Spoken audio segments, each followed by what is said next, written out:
እንዴት ነው እያንዳንዱን ቀን ትርጉም ባለው መልኩ ልንኖረው የምንችለው ስለሚለው በዚህ ቪዲዮ በደንብ በጥልቀት እናወራለን። ስለዚህ እንደሆነ አይነት ሞቲቬሽናል ስፒች 24ቱንም ሰዓት ተጠቀሙት፣ ምንም የሚባክን ቀን መኖርና ሰዓት የለበትም አይነት ሀሳብ ሳይሆን የምናነሳው በተቃራኒው እያንዳንዱን ሰዓት የቀናችሁን ብትጠቀሙት በእናንተው ዴፊኒሽን እኔ ቀኔን ደስ የሚለኝና ፕሮዳክቲቭ ነኝ ብዬ የማስበው ጓደኞቼ ጋር ሲሄድ፣ ከዛ ተጨማሪ ስራ ስሰራ፣ ከዛ ከቤተሰቦቼ ጋር ሲሆን፣ ከዛ ፊልም ሳይ ልትሉም ትችላላችሁ።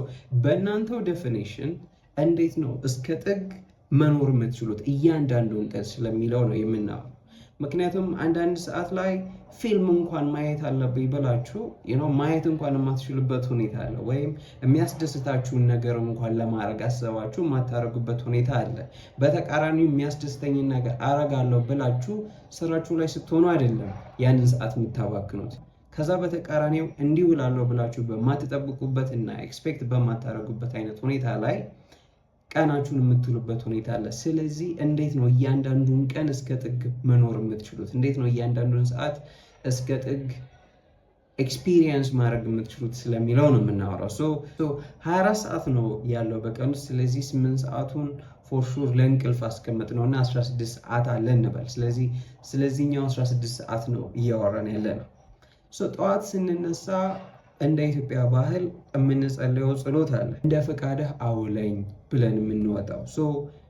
እንደ ፈቃድህ አውለኝ ብሎ ቀናችንን መጀመር እጅግ በጣም ጥሩ የሆነ ሰጀስት የሚደረግ ነገር ነው። ዋይ? ምክንያቱም የሚፈጠርብኝ ነገር ምንም ይሁን ምን ከእጣ ፋንታዬ አልወጣም። ስለዚህ ቀኑ ላይ እንዳሰብኩት ኤክስፔክት እንዳረኩት እንደገመትኩት ነገሮችን ፕላን እንዳረኩት ላይሄድልኝ ይችላል። ያ ቢፈጠርም ችግር የለውም አሜን ብዬ መቀበል እችላለሁ የሚል ሚኒንግ አለው። ስለዚህ ቀናችን ላይ ምንም ቢፈጠር ምንም ያንን መቀበልና በሰላም መዋል የምንፈልገው ነገር ስለሆነ፣ በተቃራኒው ግን ብዙ ሰዎች ከዚህኛው ሀሳብ ይወጡና በፍቃድህ አውለኝ የሚለው ሀሳብ ይቀይሩትና አይ እኔ ምንም ቀኑን አላቅድም፣ እኔ እግዚአብሔር እንዳስዋለኝ ነው የምውለው፣ እንደፈለግኩኝ እንዳዋዋለኝ ቀኑ እንደመራኝ ነው የምሄደው የሚሉ አይነት ሰዎች አሉ።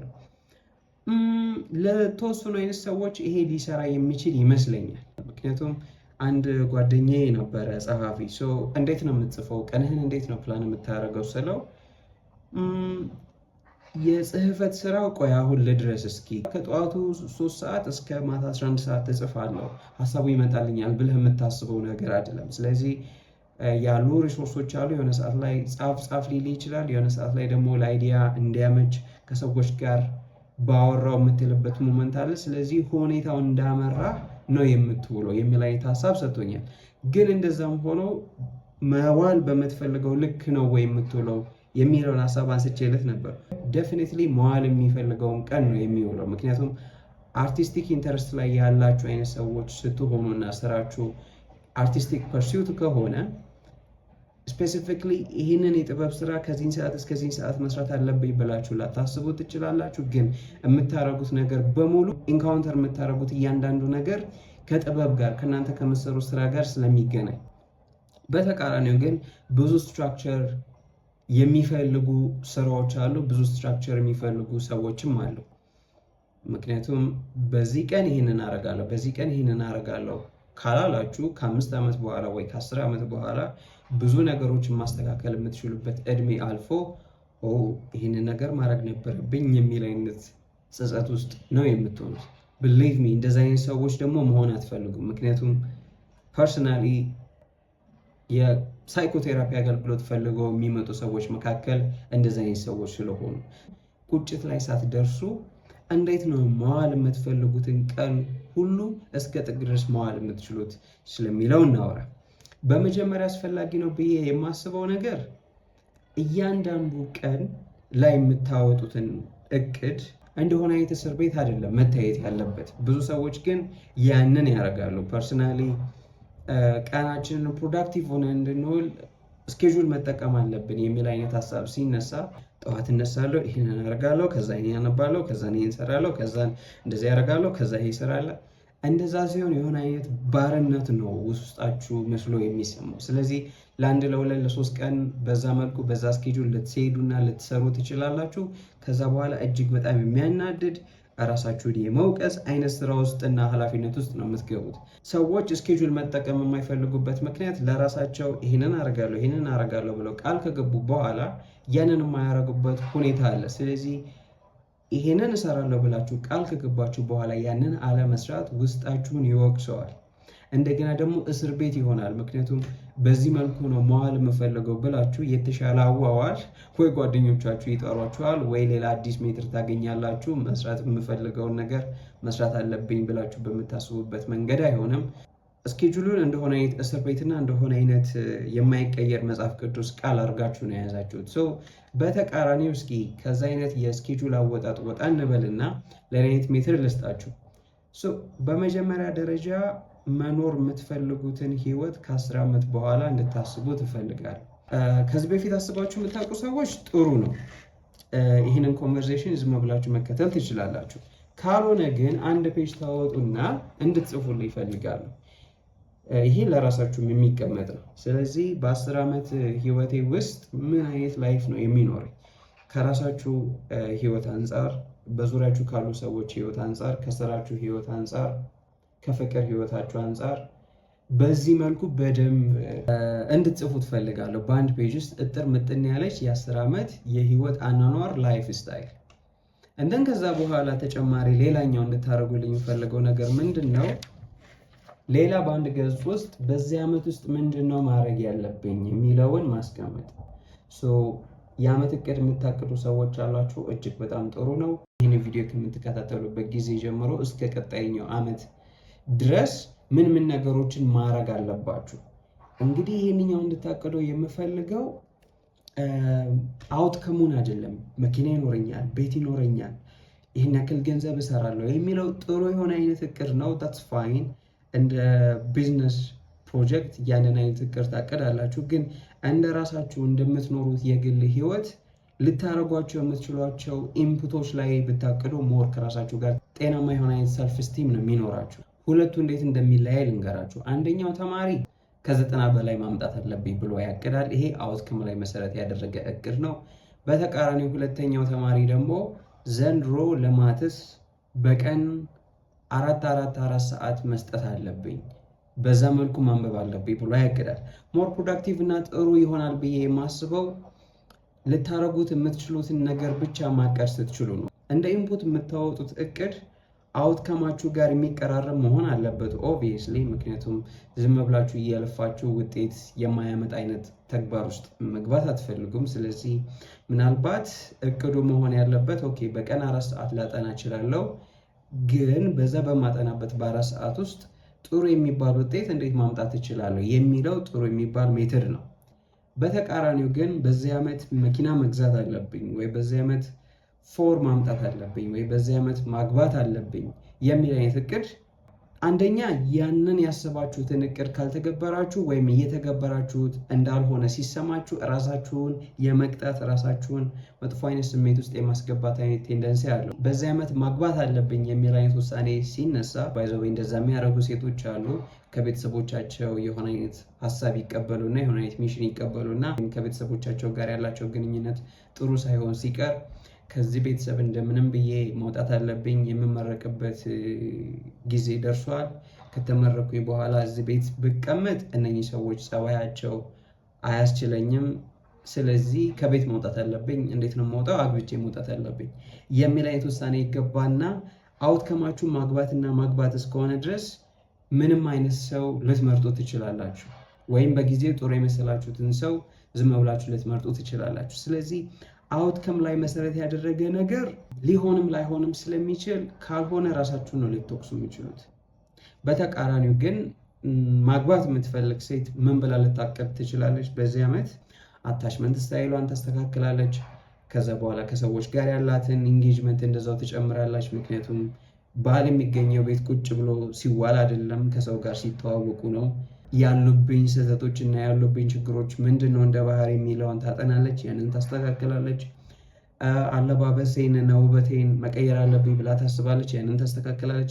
በዚህ መልኩ ማግባት አለብኝ ሳይሆን ለትዳር ብቁ የሆነች አይነት ሴት መሆን አለብኝ የሚለው ማኔጅ መደረግ የሚችል ነገር ነው።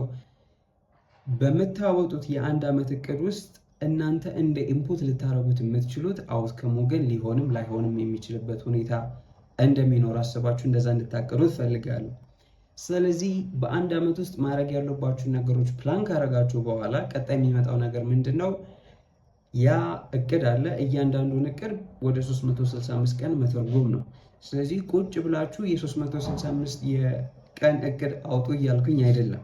በ12 ወር ውስጥ ልትከፋፍሉ ትችላላችሁ ያንን እቅድ። ግን አይ እቅድ በእቅድ ሆንኩኝ እኮ ወደ ተግባር ነው መግባት እንፈልገው ካላችሁ ኢንጀነራል የምታውቁት ነገር አለ። ለምሳሌ በአንድ ዓመት ውስጥ መጽሐፍ ማሳተም ከሆነ እቅዳችሁ ወደ ቀን ለመተግበር በጣም ቀላል ነው። ሜይ ቢ አይምሯችን ጽሁፍ ላይ ኢንጌጅ ለማድረግ ፕሮዳክቲቭ የሚሆንበት ሰዓት 3 ሰዓት ነው ለምሳሌ የምናውቀው። በአንድ ዓመት ውስጥ ደራሲ የመሆን ወይ መጽሐፍ የማሳተም ከሆነ እቅዳችሁ ያለው ወደ ቀን ሲተገበር በአንድ ቀን ውስጥ 3 ሰዓት መጽሐፍ አለብኝ በሚል መልኩ ይተረጎማል ማለት ነው። አሁን አገኛችሁኝ። ስለዚህ መኖር የምትፈልጉት ላይፍ በጣም የተረጋጋ ከሰዎች ጋር ኢንተራክቲቭ በሆነ አይነት መልኩ ከሆነ መኖር የምትፈልጉት ያ ወደ ቀን ይቀየራል። ከዚህን እስከዚህን ሰዓት እሰራለሁ፣ ከዚህም በኋላ እስከዚህን ሰዓት ያለውን ደግሞ ጓደኞችን የማገኝበት ሰዓት ነው ተብሎ ይተረጎማል ማለት ነው። ስለዚህ በአመት ውስጥ እንዲሆን ኤክስፔክት የምታደርጓቸው ነገሮች አሉ። እነሱም ወደ ቀን ትቀይሯቸዋላችሁ፣ ወደ ቀን እቅዶች። ስለዚህ ጠዋት ትነሳላችሁ፣ መዋል የምትፈልጉትን ውሎ መጽሐፍ ጥሩ ነው። ስለዚህ ከዛ በኋላ እስኬጁሉን ስታዩት እስር ቤት ሳይሆን እስኬጁሉን ስታዩት መኖር የምትፈልጉትን ላይፍ እንድትኖሩ የሚያደርግ ፋሲሊቴቲቭ ዌይ እንደሆነ ነው እንጂ የምታዩት እንደ እስር ቤት አታዩትም። ስለዚህ በዚህ መልኩ እናንተም ነፃ ትሆናላችሁ። ስለዚህ ጠዋት ስትነሱ ወይም ፕሮዳክቲቭ መሆን አለብኝ ብላችሁ ባሰባችሁበት ሞመንት እኩለ ቀን ላይ ሊሆን ይችላል፣ ኢቭን ማታ ላይ ሊሆን ይችላል።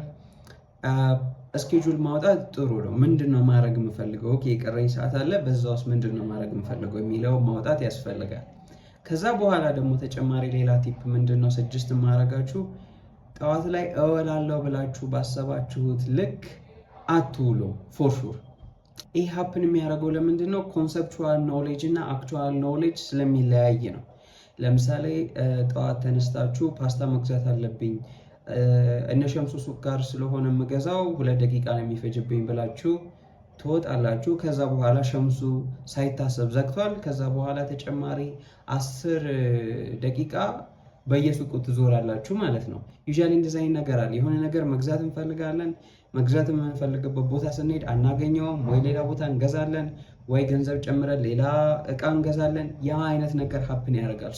ኢትስ ኦኬ ፕላን መጀመሪያ ላይ ያደረጋችሁት እና ከዛ በኋላ ላይ የምትውሉት ውሎ እና ቢለያይም ችግር የለውም። ስለዚህ እያንዳንዱን ቀናችሁን ማቀድ አስፈላጊ ነው። ከዛም በኋላ እያንዳንዱን ሰዓታችሁንም ማቀድ አስፈላጊ ነው። ግን ከመስመር የምትወጡበት የሆነ ሰዓት እንዳለ ይኖዌት ማድረግ ያለብኝ ነገር አለ ብላችሁ ታስባላችሁ። ከዛ ግን ከእከሌ የሆነ እቃ መቀበል አለብኝ ብላችሁ ታስባላችሁ። 8 ሰዓት ነው እቃውን ተቀብላችሁ መሄድ የፈለጋችሁት። ከዛ ሰውየው ይጠፋል። ቆያይ ይቆያል፣ 30 ደቂቃ ጠብቀው ትባላላችሁ። ስለዚህ እዛ ጋር አዲስ ፕላን ማውጣት ያስፈልጋል። ካልሆነ ቲክቶካቸውን ቁጭ ብላችሁ ልታዩ ነው ማለት ነው። ምንድነው ያ ፕላን አናቅም። ሜቢ ቁጭ ብሎ ጆርናል ማድረግ ሊሆን ይችላል። ወይም ደግሞ መደወል ያለባችሁ ሌላ ስልክ ካለ ለዛ ስልክ መደወል ሊሆን ይችላል እቅዳችሁ። ብቻ ግን ባልተጠበቀ መልኩ የሚፈጠሩ ክፍተቶች አሉ ስኬጁል ላይ፣ ያንን መጠቀም ያስፈልጋል። ሌላኛው በምትውሉበት ቀን ላይ ይፈጠራል ብዬ እንደ ችግር የማስበው እና ማነሳው ነገር ምንድን ነው? የምትሰሩት ስራ ጭራሽ ፌል ሊያደርግ ይችላል። ለምሳሌ ከ2 ሰዓት እስከ 6 ሰዓት ቀኑ ይህንን ስራ ሰራለሁ ብላችሁ እንትን ከዛ በኋላ መስራት ያለባችሁን ስራ ሁሉ ሰርታችሁ እንትን ከዛ በኋላ ምንም አውትከምም ላታገኙ ትችላላችሁ። ይሄ እጅግ በጣም ዲስከሬጂንግ ሊሆን ይችላል። ትናንትና ስራ እየሰራሁኝ ነበር። ሪከርድ ያደረግኳቸውን ቪዲዮዎች ኤዲት እያደረኩኝ ሳለ ምንድን ነው ያየሁት? ሪከርድ ያደረግኩት ቪዲዮ ከግንባሬ በላይ ምንም አልቀረጸም። በጣም ፍሩስትሬቲንግ ነበረ። በጣም የሚያናደድ በጣም የሚያበሳጭ ሞመንት ነበረ። አንገር ኢሹ ያለባችሁ ሰዎች ነገሮች በምትፈልጉት ልክ ሳይሆንላችሁ ሲቀሩ የምታበላሹበት መንገድ አለ። ለምሳሌ እኔ መስራት ያለብኝ ነገር አለ፣ ማሳካት ያለብኝ ነገር አለ ብላችሁ ፕላን ያደረጋችሁት ነገር ሳይሆን ሲቀር ራሳችሁን መስደብ፣ መናደድ፣ መበሳጨት፣ የምሞክረው ነገር ካልሰራልኝ ለምንድን ነው የማልተው ብላችሁ ኢንጌጅ ያደረጋችሁትን ነገር ዲስኢንጌጅ የምታደርጉበት ሁኔታ አለ። ለዛ አይነት ሁኔታዎች ሶሉሽኑ ምንድን ነው? ለምንድን ነው ይህንን እየሰራው ያለሁት የሚለውን ነገር መጠየቅ ያስፈልጋል። ምክንያቱም አንዳንድ ሰዎች የሆነ አይነትን ስራ የሚሰሩት ከሆነ አይነት አውትካም አንጻር ነው። ፐርሰናሊ ጉዳዩን ግን ዝም ብላችሁ ብታስቡት መስራት ያለባችሁ ነገር ባሰሩ ያንን ስትተዉት ማን ነው የሚጎዳው? አንድ እሱ ነው። ሁለተኛ ደግሞ አለመስራታችሁ ምን ጥቅም አለው? ኦኬ መስራቴ ምንም ጥቅም የለውም ብላችሁ ልታስቡ ትችላላችሁ። ዋይፋዩ ጠፍቷል፣ ለምንድን ነው ስልኬ ላይ ኦንላይን ስራ ልሰራ ነበር፣ ዋይፋዩ ጠፍቷል፣ ኔትወርክ እየሰራልኝ አይደለም፣ ለምን እታገላለሁ፣ ለምን አልተወውም፣ የሚያናድድ ሁኔታ ነው ምናምን ብላችሁ ልትተውት ትችላላችሁ። ከዛ በኋላ ግን ባትሰሩ ኦኬ ብትሰሩ ምንም አትጠቀሙም፣ ወይም የምትሰሩት ስራ ሊስተጓጎልባችሁ ነው ምክንያቱም ዋይፋዩ ስለጠፋ። ባትሰሩ ደግሞ ምንም አይነት ፕሮዳክቲቭ ሆንኩኝ የምትሉት ምንም አይነት ሞመንት የለም ማለት ነው። ምንም ቢፈጠር ምንም የማደርገው ነገር ፕሮዳክቲቭ ቢያደርገኝም ባያደርገኝም የስራ ሰው ነኝ የሚለውን ማንነት መገንባት ያስፈልጋል። ሌላኛው ማወቅ የሚያስፈልገው ነገር የሆነን ነገር ስታደርጉ ዲፋልት ሞዱ ፌለር ነው።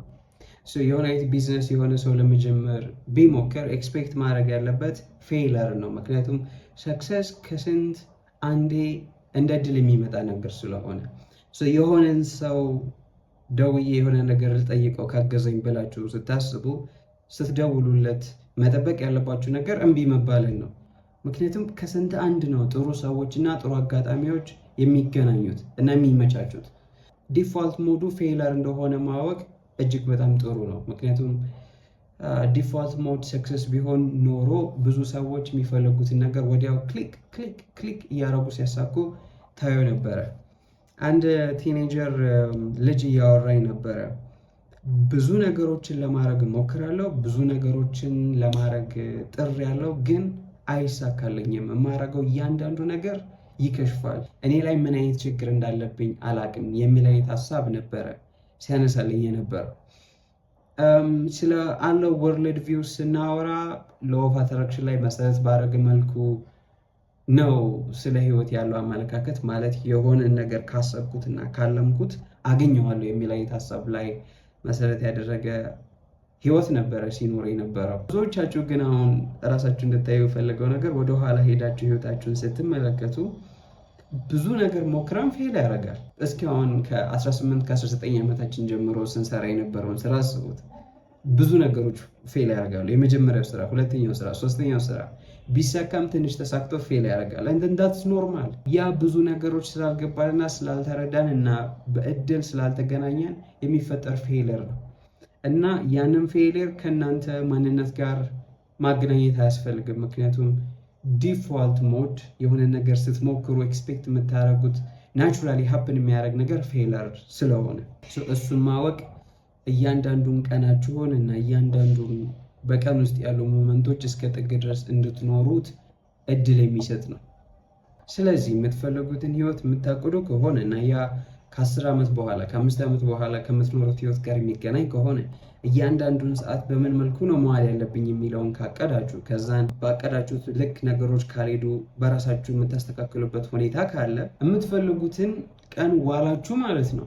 ይሄ እጅግ እንዴት ደስ የሚል ነገር ነው። እኔ ማን እንደሆንኩኝ አላቅም። ከ10 ዓመት በኋላ የምፈልገውን ነገር አላቅም። እንኳን ከ10 ዓመት በኋላ የምፈልገውን ነገር አለማወቅ ይቅርና በአንድ ዓመት ውስጥ ምን ማድረግ እንዳለብኝም አላቅም የምትሉ ሰዎች ካላችሁ ለዚህ እንዲሆንና ለዚህ እንዲያግዛችሁ በሚያስችል አይነት መልኩ የፐርሶናሊቲ ሳይኮሎጂ ፕሮግራም ፕላስ ከፐርሶናሊቲ ሳይኮሎጂ ጋር ተያይዞ የሚሰጥ ነፃ የስነ ልቦና አገልግሎት አለ እኔ የምሰጠው። ስራ ለመስራት ብላችሁ ፕሮዳክቲቭ መሆን የምትችሉበትን የሳይኮሎጂካል ዝግጅት እንድትይዙ ማድረግ እንችላለን። የስነ ልቦና አገልግሎቱን ከጨረሳችሁ በኋላ እና የፐርሶናሊቲ ሳይኮሎጂንም አንድ ላይ ያይዛችሁ ከተማራችሁ በኋላ እያንዳንዱን ቀናችሁን እና እያንዳንዳችሁን ጊዜያችሁን እስከ ጥግ መጠቀም የምትችሉ ሰዎች ትሆናላችሁ ማለት ነው።